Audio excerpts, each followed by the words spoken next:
Democratic Republic of Congo ఇది మధ్య Africa దేశం. ఆ దేశంలో కొన్ని ప్రాంతాలు తిరుగుబాటుదారులను నియంత్రణలో ఉన్నాయి. ఈ రెబెల్స్ నిత్యం అక్కడ దాడులు చేస్తున్నారు. ఈ రెబెల్స్కు పొరుగున ఉన్న రువాండా సహకారం అందిస్తోంది. దీంతో కాంగో ఆందోళనకు గురవుతోంది. తమ సైనిక సంపత్తిని పెంచుకోవాలని యత్నిస్తోంది. కాలం చెల్లిన సోవియట్ యుద్ధ విమానాల స్థానంలో అత్యాధునిక ఫైటర్ జెట్లతో వైమానిక దళాన్ని బలోపేతం చేయాలని భావించింది. అందుకు చైనాకు చెందిన JF-17 యుద్ధ విమానాలను చూసింది. సరసమైన ధరకు శక్తివంతమైన యుద్ధ విమానాలను అందించే దేశం ఏది అంటూ ఆరా తీసింది. చివరికి కాంగో వైమానిక దళం ఢిల్లీలో వాలిపోయింది. భారత్తో డీల్కు సిద్ధమైంది. కాంగో ఎందుకు చైనా యుద్ధ విమానాలను వద్దు అనుకుంది? భారత్ నుంచి ఎలాంటి యుద్ధ విమానాలను కొనుగోలు చేయనుంది? What the story? భారత ఫైటర్లపై కన్నేసిన ఆఫ్రికన్ కంట్రీ ఏది? కాంగోను వెంటాడే M23 భయం ఏంటి? కాంగోకు ఎందుకు ఫైటర్ జెట్లు అవసరం? ప్రపంచవ్యాప్తంగా ప్రస్తుతం 2 యుద్ధాలు తీవ్ర ఆందోళనకు గురిచేస్తున్నాయి. ఒక యుద్ధం యూరోప్లో ఉక్రెయిన్ రష్యా మధ్య 2 ఏళ్లుగా సాగుతోంది. ఈ యుద్ధం 2022 ఫిబ్రవరి 24న ఉక్రెయిన్పై రష్యా ప్రారంభించింది. 2 రోజుల్లో ఉక్రెయిన్ను రష్యా సొంతం చేసుకుంటుందని అందరూ భావించారు. కానీ పశ్చిమ దేశాల సాయంతో ఇప్పటికీ ఈ యుద్ధంలో రష్యాను ఎదుర్కొంటోంది. ఇక 2వ యుద్ధం అక్టోబర్ 7న హమాస్పై ఇజ్రాయెల్ ప్రారంభించింది. అయితే ఈ యుద్ధమే ఇప్పుడు ప్రపంచాన్ని కలవరపెడుతోంది. ఎందుకంటే హమాస్పై ప్రారంభించిన ఈ యుద్ధం ఇప్పుడు విస్తరించింది. ఇజ్రాయెల్ దక్షిణాదిలోని గాజా నుంచి ఉత్తరాదిలోని లెబనాన్కు పాకింది. ఇప్పుడు లెబనాన్పై ఇజ్రాయెల్ డిఫెన్స్ ఫోర్స్ IDF విరుచుకుపడుతోంది. ఇప్పటికీ అటు హమాస్ ఇటు హిజ్బుల్లా చీఫ్లను ఇజ్రాయెల్ అంతం చేసింది. మరోవైపు ఇరాన్పై ప్రతీకార దాడికి సిద్ధమవుతోంది. ఈ యుద్ధాలే కాకుండా అంతర్జాతీయ మరో 30కి పైగా వివాదాలు అగ్నికి ఆజ్యం పోస్తున్నాయి. ఇందులో కొన్ని అంతర్యుద్ధాలు కూడా ఉన్నాయి. ప్రధానంగా ఆఫ్రికా దేశాల్లోనే ఎక్కువగా అంతర్యుద్ధాలు కనిపిస్తున్నాయి. Algeria, Burkina Faso, DR Congo, Ghana, niger, Sudan, Uganda వంటి దేశాల్లో సైనిక ప్రభుత్వాలపై ప్రజలు తిరుగుబాటు చేస్తున్నారు. దీంతో ఆయా దేశాల ప్రభుత్వాలు ఇప్పుడు ఆయుధాల కొనుగోలుపై దృష్టి సారించాయి. లేటెస్ట్ యుద్ధ విమానాలు, క్షిపణులు కొనుగోలు చేసేందుకు సిద్ధమవుతున్నాయి. త్వరలోనే అత్యాధునిక అత్యంత వేగవంతమైన ఫైటర్ జెట్లు Democratic Republic of Congo DRC నింగిలో ఎగరనున్నాయి. DRC భారత ఫైటర్ జెట్లపై కన్నేసింది. భారత్కు చెందిన మల్టీరోల్ కాంబాట్ ఎయిర్ క్రాఫ్ట్ తేజాస్ని సొంతం చేసుకునేందుకు ఢిల్లీలో కాంగో చర్చలు జరిపింది. కాంగోకు చెందిన అత్యున్నత స్థాయి అధికారులు భారత్ను సందర్శించారు. భారత్కు చెందిన హిందుస్థాన్ ఏరోనాటిక్స్ లిమిటెడ్ HALతో కాంగో ఎయిర్ ఫోర్స్ FAC చర్చలు నిర్వహించింది. నింగిలో దాడి, నింగి నుంచి భూతల దాడులు, నిఘా కార్యకలాపాల విషయంలో తేజాస్ మార్క్ 1 యుద్ధ విమానాల శక్తి సామర్థ్యాలు FAC తెలుసుకుంది. తేజస్ అత్యంత అడ్వాన్స్డ్ టెక్నాలజీతో రూపొందించిన ఫైటర్ జెట్. సింగిల్ ఇంజినున్న ఈ యుద్ధ విమానం రంగంలోకి దిగితే తిరుగుండదు. యుద్ధంలో గగనతలంలో పూర్తిగా స్వైర విహారం చేయగలదు ఈ ఫైటర్ జెట్. ప్రత్యేకించి గగనతలం నుంచి భూమిపై లక్ష్యాలను 100% ఖచ్చితత్వంతో ధ్వంసం చేయగలదు. 2015 నుంచి భారత వైమానిక దళం ఈ ఫైటర్ జెట్లను వినియోగిస్తోంది. అయితే కాంగో ఎందుకు ఫైటర్ జెట్లను కొనుగోలు చేయాలని భావిస్తోంది? చాలా ఆఫ్రికన్ దేశాల్లో యుద్ధ విమానాలు ఉన్నప్పటికీ అవన్నీ సోవియట్ యూనియన్ కాలం నాటివి. అయితే వాటి నిర్వహణ, వాటిని ఆధునీకరించడం అనేది అత్యంత క్లిష్టమైన విషయం. పైగా రష్యా యుద్ధంలో తలమునకలవుతోంది.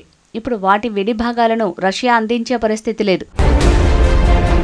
ప్రస్తుతం కాంగో వద్ద 2 రకాల యుద్ధ విమానాలున్నాయి. అందులో MiG-23, Sukhoi 25 ఉన్నాయి. ఇవి పాత తరానికి చెందిన యుద్ధ విమానాలు. పైగా కాంగో వద్ద కేవలం 7 ఫైటర్ జెట్లు, 32 ఫైటర్ హెలికాప్టర్లు మాత్రమే ఉన్నాయి. 6 Sukhoi 25 యుద్ధ విమానాలను దశాబ్దాలుగా కాంగో వినియోగిస్తోంది. అవి ఇప్పటికే పలుమార్లు గాల్లో ఎగరడానికి మొరాయిస్తున్నాయి. దీంతో కాంగో భద్రతకు ఇవే సవాళ్లుగా మారుతున్నాయి. ఈ నేపథ్యంలోనే బహుళ సామర్థ్యాలున్న యుద్ధ విమానాలను కొనుగోలు చేయాలని కాంగో ఎయిర్ ఫోర్స్ భావిస్తోంది. అయితే DRC మిలిటరీ కోసం ఎంత వెచ్చించనుంది?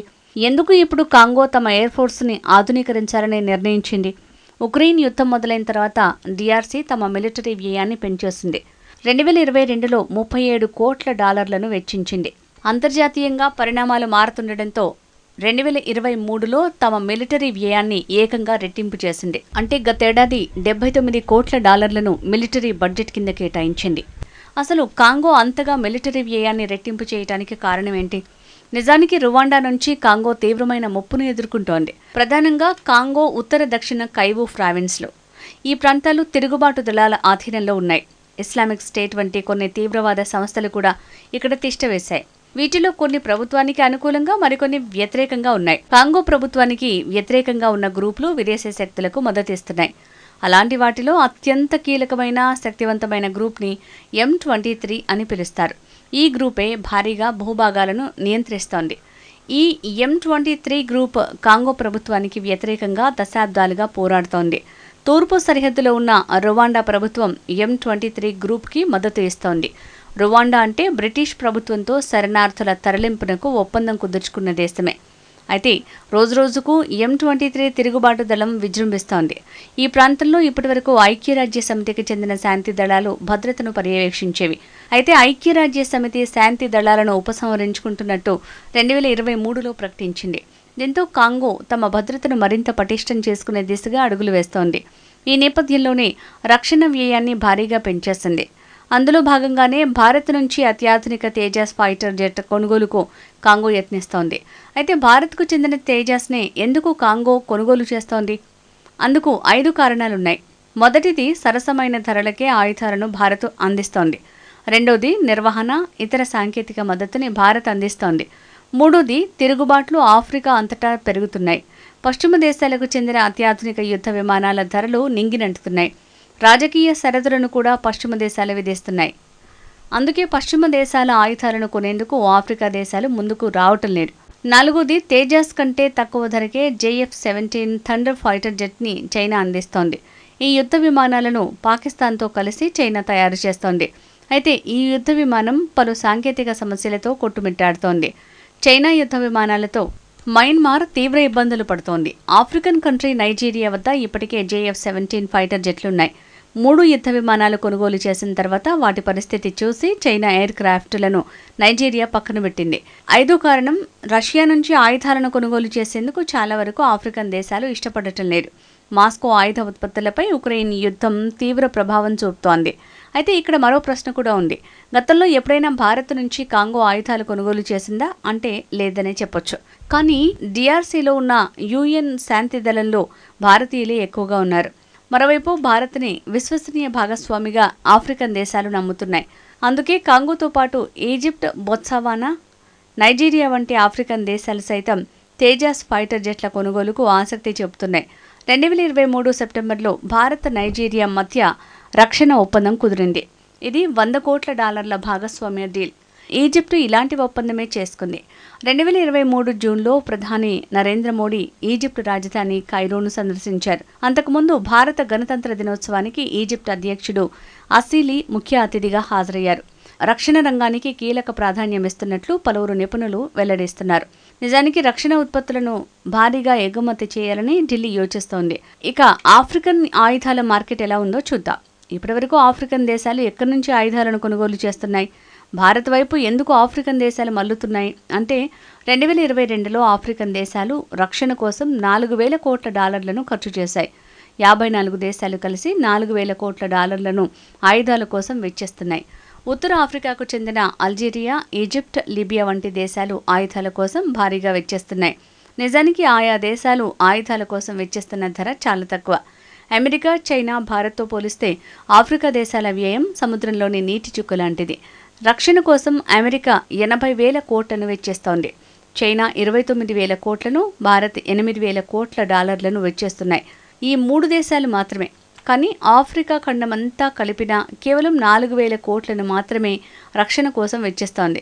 సింపుల్గా చెప్పాలంటే ఆఫ్రికా ఆయుధ మార్కెట్ చాలా చిన్నది. కానీ ఆయా దేశాల అధినేతలు మాత్రం తెలివైన వారని అర్థం. ఉత్తమ ఆయుధాలను పొందేందుకు ఎక్కువగా తమ బడ్జెట్ని కేటాయిస్తున్నారు. ఆఫ్రికా దేశాల రక్షణ వ్యయం 4,000 కోట్లతో ఆగిపోదు. ఆఫ్రికా ఆర్థిక వ్యవస్థ వృద్ధి చెందుతోంది. అదే సమయంలో రక్షణ వ్యయం కూడా పెరుగుతోంది. ఆఫ్రికా ఆయుధాల కొనుగోలు అనేది కంపెనీ క్లయింట్ సంబంధం లాంటిది. క్లయింట్ అభివృద్ధి చెందితే కంపెనీ కూడా అభివృద్ధి చెందుతుంది. అంటే ఆఫ్రికా అభివృద్ధి చెందితే భారత్ కూడా కలిసి వస్తుంది. పైగా ప్రపంచవ్యాప్తంగా ఇప్పుడున్న ఆందోళనల నేపథ్యంలో ఆఫ్రికా దేశాలు ఆయుధాల కొనుగోలుకు యోచిస్తున్నాయి. ఆఫ్రికా ఆర్థిక వ్యవస్థలు చిన్నవే కావచ్చు, కానీ యుద్ధ భయం మాత్రం ఆయా దేశాలను టెన్షన్ పెడుతున్నాయి. అందుకే ఆయుధాల కొనుగోలుకు పెద్ద ఎత్తున నిధులు వెచ్చేస్తున్నాయి.